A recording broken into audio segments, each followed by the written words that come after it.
Yeah, guys, welcome.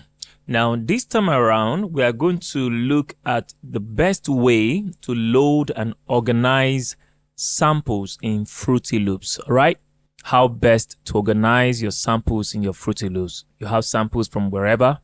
I have a sample on my desktop, for example, this sample. We have a number of them. Now, I have this one right here, local instrument. It's my own very set of samples. Very nice Africa local instrument. Of course, from Nigeria, you have a place called the southeast of Nigeria where some of these instruments are very, very useful. You have the Udu. So now you have different types of them. Udu closed. Let's go back to the other ones. We have the pot. So you have the bass pot. Look at them here. These are very nice instruments. Now, enough of talking about the sample itself. I just want to load this into my Fruity Loops and want it organized. So what do?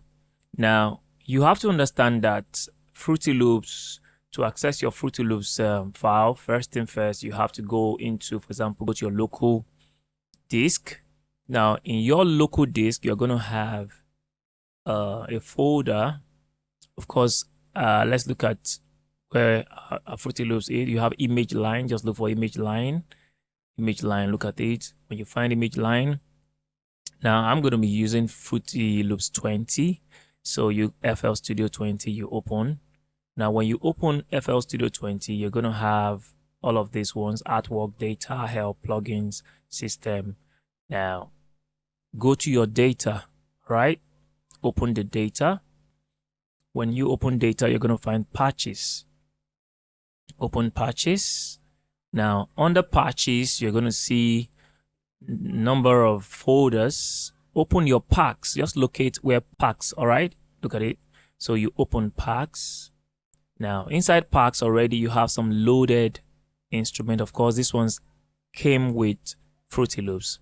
Now, the beautiful thing here is that when you open drums, you're going to see cymbals, hat, kicks, and the likes. Open the cymbals, for example. You realize that they are wave format, right?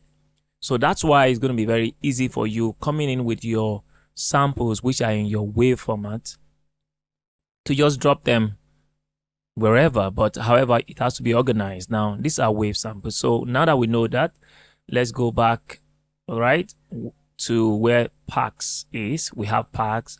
Now, when you open up the packs, you can create your own folder. Name it uniquely so that when you come to the folder, you can find those samples you have dropped. You can either bring the name of the sample that you have created, all right, the folder you created for your samples outside already. You can just bring it in or create a new one. For example, say new folder. Let's name this folder local, right? Local instruments, INST.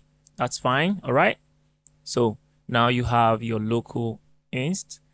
Now what we want to do is from our local instrument on my desktop, which I showed you earlier, we're going to pick a few instruments. Like I love this pot. If I want to move everything, then it's fine. Okay. For the purpose of this tutorial, I'm just moving a number of ports. Let's take this bass port 2. Right, open up this folder that you created inside the packs in Fruity Loops. Now take this bass port 2, drop it. Okay, let's put on that one again from the Udu. All right, from this Udu close, let's drop it. So now we know our two instruments. We picked the bass port 2 and Udu close. All right, so let's close and leave this place. Let's open up our Fruity Loops so we can confirm how to locate that in Fruity Loops. All right, so now my Fruity Loops is up. All right, when you come to your Fruity Loops, now it's open. What you want to do is to look for packs. Don't forget, we were able to locate a folder called pack. Now look down here, you see that there's a pack folder here. There are several folders here actually, but there's a folder. Just locate it, packs. Look at it. All right, open it. When you open your packs, Lo and behold, you're going to find local inst, which was a folder we created a few minutes ago, or a few seconds, as the case may be. Now, local inst, open up your local inst. Oh, beautiful, excellent. We have baseport 2 and udo close. These are the folders.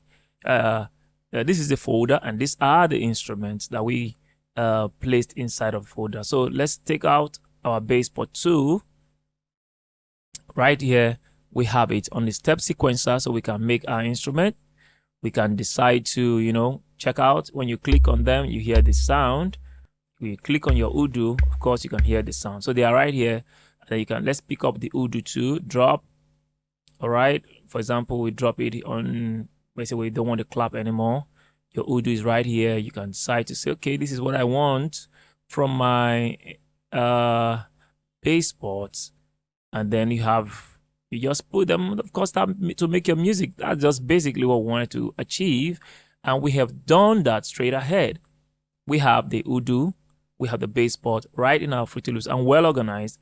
Of course, any day, anytime, we can come up here and say local instruments, local inst, as we have created our folder, and we open up and we'll find it there. Well organized and, of course, easily accessible. For me, I feel this is the best way to organize your samples in Fruity Loops. All right. If you have questions, you can ask right below. And of course, I'll be glad to answer you. Guys, thank you for being part of this. And do remember, you'll be the extraordinary.